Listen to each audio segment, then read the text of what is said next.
नमस्कार everyone. Postpartum depression, PPD. आजकल बहुत सारी सेलिब्रिटीज ऐसी हैं, बहुत सारे ऐसे लोग हैं जो इस बारे में बात कर रहे हैं। तो आप जानते हैं ये क्या होता है? तो पोस्टपार्टम डिप्रेशन होता है जब बच्चा पैदा होता है, उसके 2 हफ्ते के अंदर जो मदर्स होती हैं उसके अंदर डिप्रेशन के सिम्टम्स आते हैं।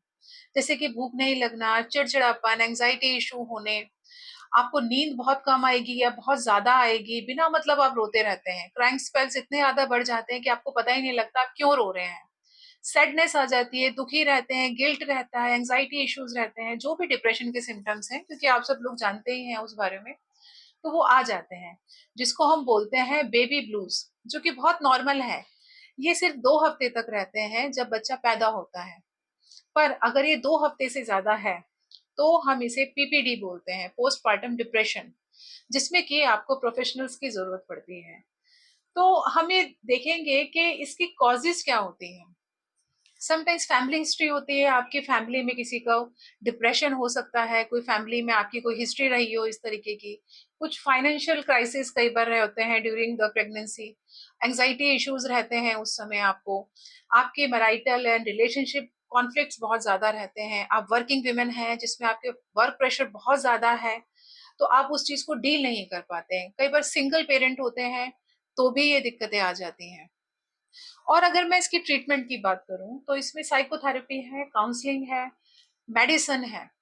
हम डॉक्टर से मिल सकते हैं अगर ये सिम्टम्स हमें देखने को मिल रहे हैं। पर मेडिसिन तक हमें जाने की जरूरत क्यों पड़ती है अगर हम पहले ही अवेयर हैं उस चीज के बारे में और हम ये देख पा रहे हैं कि जो डिप्रेशन वाले सिम्टम्स हैं वो 2 हफ्ते से हमें ज्यादा हो गए हैं। यानी कि हमें वो 1 साल के अंदर अंदर कभी भी हो सकते हैं और वो कम नहीं हो रहे हैं। और लगातार हम लोग आइसोलेशन में चले गए हैं। और जो मदर है कई बार उसके अंदर सुसाइडल थॉट्स आ जाते हैं, कई बार वो अपने को और अपने बच्चे को भी हार्म करने की कोशिश करती है, या ऐसे विचार आते हैं उनके मन में कि हम बच्चे को हार्म कर दें या अपने आप को हार्म कर दें। एंजाइटी इश्यूज रहते हैं। तो क्योंकि अब आप लोग सब जानते ही हैं कि डिप्रेशन के क्या सिम्टम्स रहते हैं, तो अगर आप पहले से ही जानते हैं तो इसके लिए हमें मेडिसिन की जरूरत ही ना पड़े।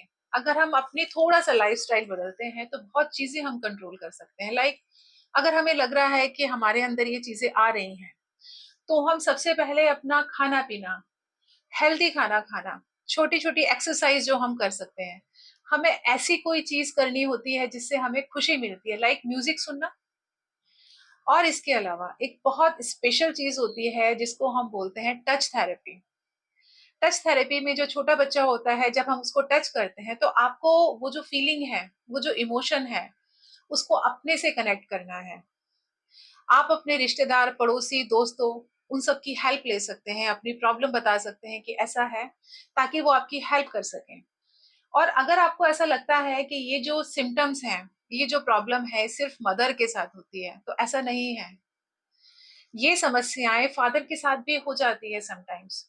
और इससे आपके बच्चा भी अफेक्ट होता है समटाइम्स। लाइक आपका और आपके बच्चे के बीच में इमोशनल बॉन्डिंग नहीं हो पाती, वो जो एक मदर मदर का और बच्चे का जो कनेक्शन होना चाहिए वो नहीं हो पाता है। बच्चों के अंदर इमोशनल एंड लर्निंग बिहेवियर में बहुत ज्यादा दिक्कतें आती हैं। समटाइम्स देखा जाता है जो डेवलपमेंटल डिसऑर्डर्स होते हैं बच्चों के, वो डेवलप हो जाते हैं।